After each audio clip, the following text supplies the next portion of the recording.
Analysis विशेष बिल्कुल बेकार चीज़ है। कौन करता है यार ये टेक्निकल एनालिसिस? आप खुद ही सोचो ना, किसी स्टॉक में अगर आपको इन्वेस्ट करना है तो प्राइस कौन से लेवल को ब्रेक कर रहा है, इससे क्या फ़र्क पड़ता है? हमें तो ये देखना पड़ेगा ना कि उस स्टॉक के पीछे कौन सा बिजनेस काम कर रहा है, बिजनेस का मैनेजमेंट कैसा है, बिजनेस का फाइनेंशियल कैसा है, ना कि प्राइस देखना पड़ेगा हमें। आई एम श्योर आपने ये बातें अपने बहुत सारे लोगों से सुना होगा एंड बहुत सारे यूट्यूबर्स ने भी ये बता के रखा है कि fundamental analysis is the best, ना कि टेक्निकल एनालिसिस। अब आई रेस्पेक्ट ऑल ऑफ देम, क्योंकि उनकी बातें सही है, फंडामेंटल एनालिसिस करना ज़रूरी है, बहुत ही ज़रूरी है।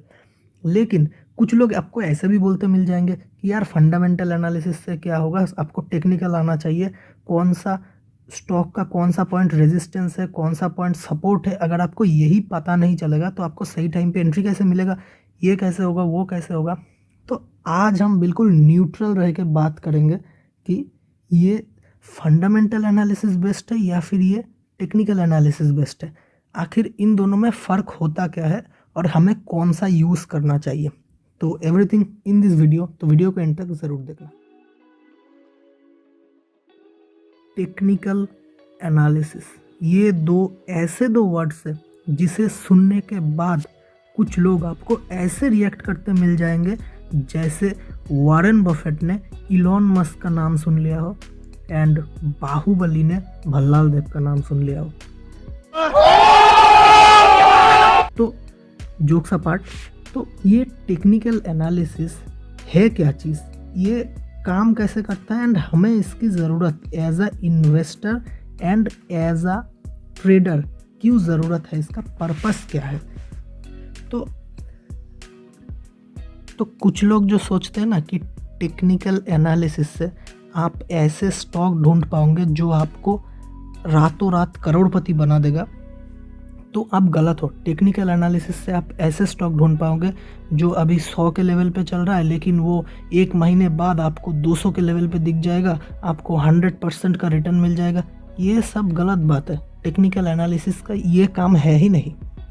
टेक्निकल एनालिसिस का काम है, आप खुद ही सोचिए ना, मैं आपको एक सिंपल एग्जांपल देता हूँ। मान लेते कौन सा, आप खुद ही सोचिए कौन सा आदमी है जिसका ट्वीट सबसे ज़्यादा मैनिपुलेट करता है स्टॉक्स एंड क्रिप्टोस को। Obviously Elon Musk. तो आप खुद ही सोचिए, मान लेते इलॉन मस्क ट्वीट करते हैं, जैसे उन्होंने ट्वीट किया था यूज़ सिग्नल। ये जब व्हाट्सएप का नया प्राइवेसी पॉलिसी आया था, हम सब ने देखा था, इलॉन मस्क ने ये ट्वीट किया था। उसके बाद सिग्नल का शेयर प्राइस ऐसा रॉकेट की तरह बढ़ा था। उसके बाद उन्होंने एक और ट्वीट किया था उससे भी पहले, यूज़ डोज। उसके बाद भी डोज कॉइन का जो प्राइस है वो बिल्कुल आसमान की तरफ ऐसे भागा था। लेकिन अब खुद ही सोचिए, मान लेते हैं आज इलॉन मस्क ट्वीट करते हैं यूज़ पेजर। अब पेजर, जिन लोगों को नहीं पता क्या होता है, पेजर एक ऐसा डिवाइस होता है जो आपको यहाँ साइड में दिख रहा होगा।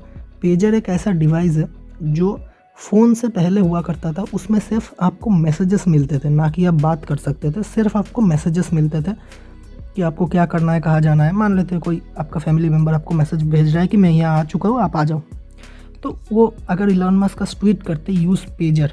अब क्योंकि वो एक इन्फ्लुएंसर है, बहुत दुनिया के नंबर 1 रिचेस्ट पर्सन है, तो उसकी वजह से मान लेते हैं कोई कंपनी है ABC लिमिटेड जो पेजर बनाता है, तो उनके एक ट्वीट से इस ABC लिमिटेड का शेयर प्राइस बढ़ेगा।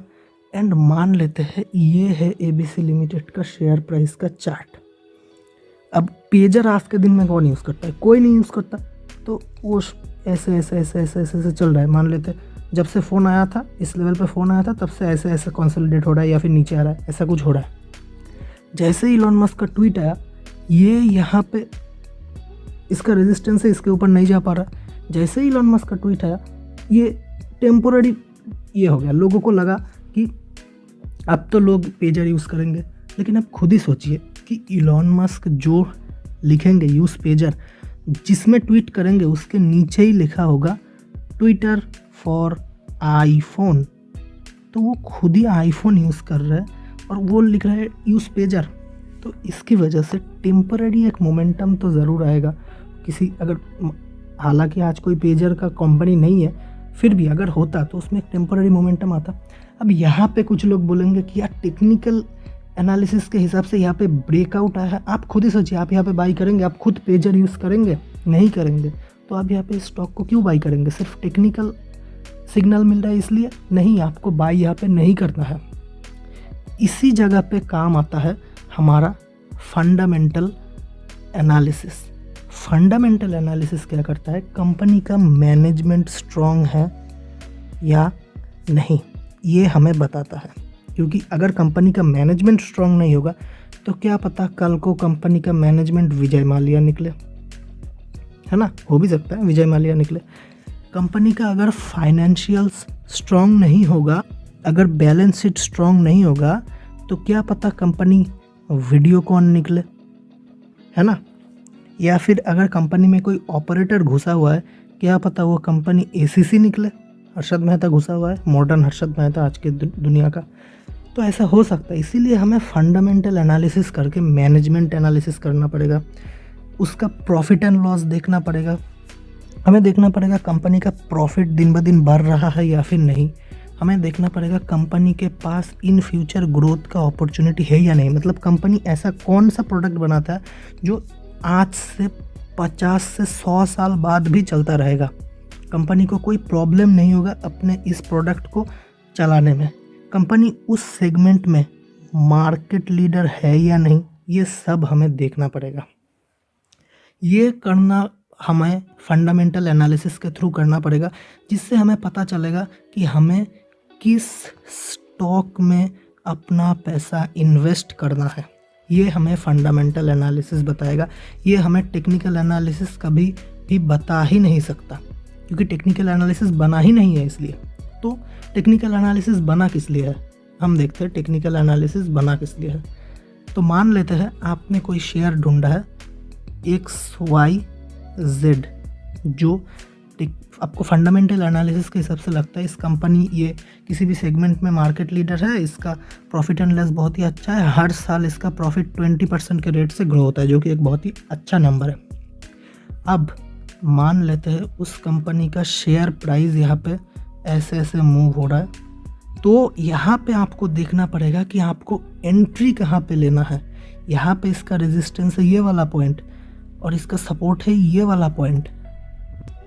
तो आपको देखना पड़ेगा कि मुझे एंट्री कहाँ लेना है, सपोर्ट के पास आने के बाद, रेजिस्टेंस को ब्रेक करने के बाद। ऐसे कामों के लिए टेक्निकल एनालिसिस बना हुआ है। अब कुछ लोग बोलेंगे कि हमें इस कंपनी पे भरोसा है तो हम यहाँ पे ऐसे ही बाई क्यों नहीं कर सकते। क्यों नहीं कर सकते, इसका भी एग्जाम्पल मैं आपको दूंगा। तो चलिए चलते हैं चार्ट्स पे। तो हम आ चुके हैं यहाँ पे रिलायंस के चार्ट पे। यहाँ पे आपको दिख सकता है ये रिलायंस का चार्ट है। सॉरी, मैं इसका कलर चेंज कर लेता हूँ थोड़ा। यहाँ पे आपको दिख सकता है ये रिलायंस का चार्ट है।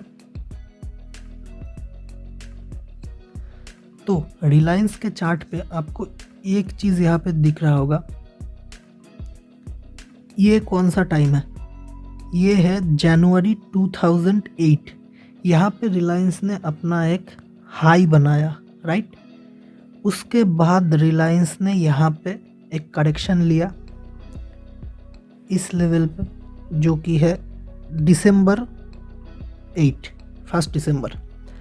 उसके बाद से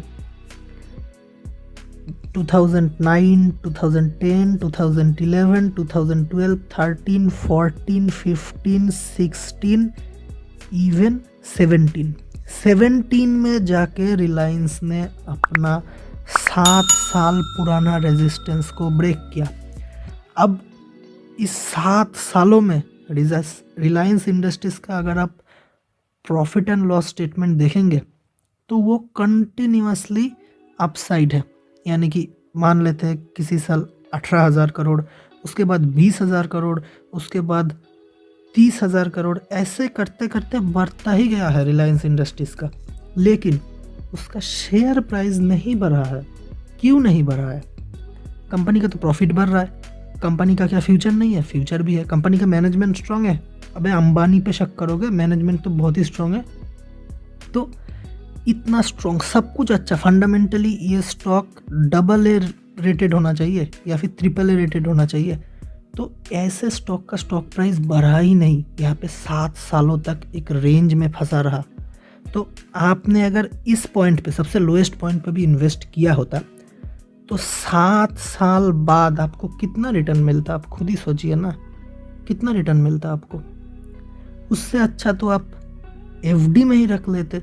मुझे पता है FD का नाम लेने के बाद मुझे कमेंट में जूते चप्पल गाली सब पड़ेंगे, लेकिन FD ले लेते आप, कम से कम उसमें 5% का ईयरली रिटर्न तो मिलता है। ये इसने तो आपको यहाँ से यहाँ तक 0% का रिटर्न दिया है 7 सालों में। अगर आपने इस लेवल पे इन्वेस्ट कर लिया होता तो इस लेवल आते आते 7 साल में 0% का प्रॉफिट बनाते, कम से कम 5% करके FD में तो कमा लेते।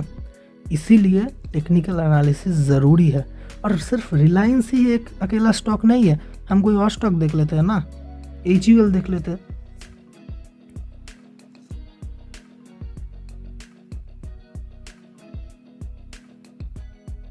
सॉरी, ये तो कुछ और ही खुल गया।